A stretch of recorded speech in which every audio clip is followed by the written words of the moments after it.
किसान साथियों नमस्कार। आप देख रहे हो एमके किसान यूट्यूब चैनल। किसान साथियों आज की इस वीडियो में हम बात करेंगे गेहूं की खेती के बारे में। जैसे कि किसान साथियों कुछ किसान साथी सोचते हैं हम गेहूं में पोटास क्यों डालते हैं, यानी कि हम गेहूं में पोटास क्यों डालते हैं, पोटास के हमें क्या फायदे हैं। तो किसान साथियों आज की इस वीडियो में इसी टॉपिक पर हम बात करने वाले हैं। जैसे कि किसान साथियों हमें पोटास से कितने फायदे होते हैं और कितने नुकसान होते हैं। तो किसान साथियों आज की इस वीडियो में आपके लिए यही बात बताऊंगा। जैसे कि किसान साथियों पोटास से हमें क्या फायदे हैं और क्या नुकसान। तो जैसे कि किसान साथियों पोटास आप कौन सी अवस्था में डालते हो। जैसे कि किसान साथियों पोटास आप एक बुवाई के समय डालते होंगे और किसान साथियों आप ऐसा करते होंगे, या किसान साथियों कि आप दूसरे पानी पे भी देते होंगे या पहले पानी पे दे लेते होंगे।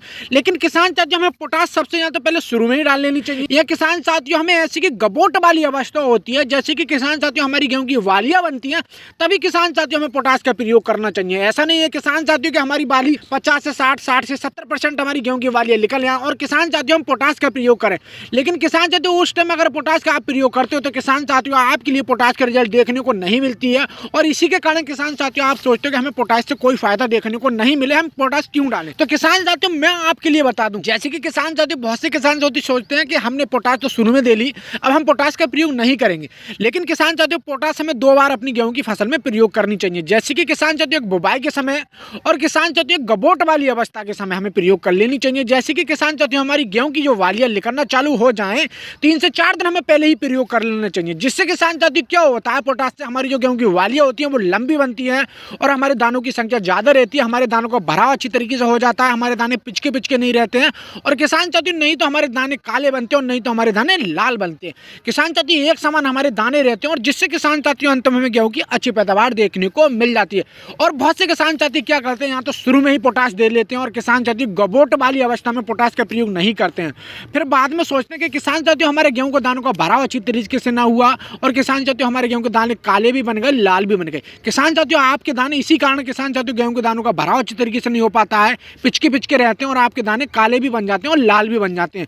तो किसान साथियों गबोट वाली अवस्था में जो हमारी अवस्था होती है, तब किसान साथियों हमें पोटास का प्रयोग करना चाहिए। क्योंकि किसान साथियों हमारा क्या होता है, जैसे कि किसान साथियों हमारी गबोट वाली अवस्था में हमारे पौधे के लिए एक अच्छी मजबूती प्रदान होनी चाहिए, तभी किसान साथियों हमारे दानों का भराव अच्छी तरीके से होगा और किसान साथियों हमारी वालियां लंबी बनेंगी, हमारे दाने पिचके पिचके नहीं रहेंगे। नहीं तो किसान साथियों हमारे दानों में कंडुआ बन बनेगा, यानी कि काले नहीं बनेंगे, और नहीं तो किसान साथियों हमारे दाने लाल बनेंगे। किसान साथियों ये हमें अपनी गेहूं की फसल पर गबोट वाली अवस्था में 3 से 4 दिन पहले प्रयोग कर लेना चाहिए। जैसे कि किसान साथियों हमारी गेहूं की वालियां निकलना चालू हो जाए तो यहाँ 2 से 3 दिन हमें पहले ही प्रयोग कर लेना चाहिए, तभी किसान साथियों इसके रिजल्ट हमें अच्छे देखने को मिलता है। ना कि किसान साथियों ऐसे बहुत से किसान साथी क्या गलतियां करते हैं कि 60 से 70 और 50% हमारी गेहूं की वालियां निकल जाती हैं, तब किसान साथियों पोटास का प्रयोग करते हैं। तो किसान साथियों पोटास का आप कौन सी प्रयोग करते हो। जैसे कि किसान साथियों हमारी दानेदार होती है, अगर दानेदार के प्रयोग करते हो तो किसान साथियों आपके लिए हल्की मात्रा में करना चाहिए, ना कि हमें ज्यादा मात्रा में करना चाहिए। जैसे कि किसान साथियों 25 kg हमें प्रति एकड़ के हिसाब से ले लेना चाहिए। और किसान साथियों दानेदार का अगर आप प्रयोग नहीं करते हो तो किसान साथियों आपके लिए स्प्रे के रूप में गबोट वाली अवस्था में जरूर प्रयोग करना चाहिए। ऐसा नहीं है किसान साथियों हमने तो शुरुआत में बुवाई के समय पोटास का प्रयोग कर लिया, अब हम पोटास का प्रयोग नहीं करेंगे। अगर किसान साथियों इस टाइम आप प्रयोग नहीं करोगे तो किसान साथियों आपका पौधा कमजोरी मानेगा, यानी कि आपके लिए पौधे के लिए अच्छी मजबूती प्रदान नहीं होगा और इसी के कारण किसान साथियों आपके दानों को भराव अच्छी तरीके से नहीं हो जाता है, आपकी बालियां लंबी नहीं बनती, आपके दाने पिचके पिचके रहते हैं, अंत में गेहूं की अच्छी पैदावार देखने को नहीं मिलती है।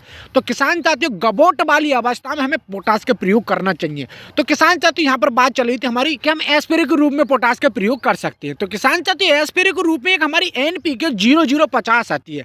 0050 में किसान साथी क्या होता है, जैसे कि किसान साथियों 0% हमारी नाइट्रोजन होती है और 0% हमारी फास्फोरस होती है, 50% हमारी पोटेशियम होती है, यानी कि पोटास। किसान साथियों इसको हमें प्रयोग कर लेना चाहिए 1 किलो प्रति एकड़ के हिसाब से।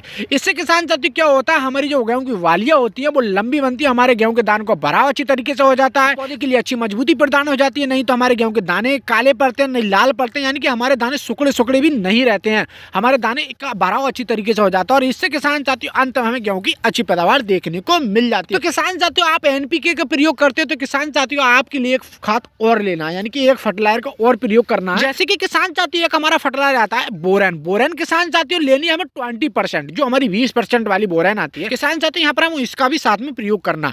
तो किसान साथियों उसकी मात्रा की बात की जाए तो किसान साथियों 100 ग्राम से 150 ग्राम प्रति एकड़ के हिसाब से ले लेना चाहिए। किसान साथियों हमारा बोरेन का क्या कार्य होता है, जैसे कि किसान साथियों आपके दानों पर एक अच्छी चमक प्रदान नहीं होती है, तो किसान साथियों बोरेन का काम होता है हमारे दानों पर एक अच्छी चमक प्रदान करना, हमारे दानों की संख्या बढ़ाना। तो किसान साथियों बोरेन का अभी हम प्रयोग करेंगे।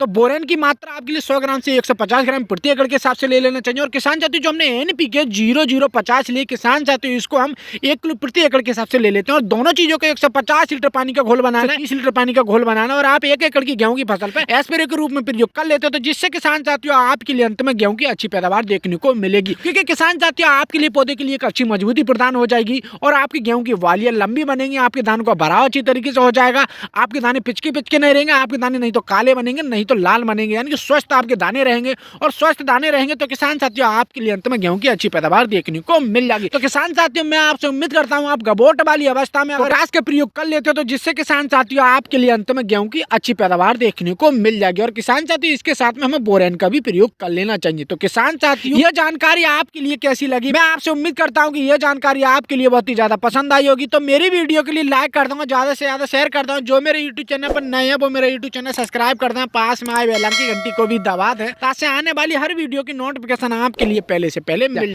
किसान साथियों आगे मिलते हैं एक नई वीडियो में। नमस्कार किसान साथियों।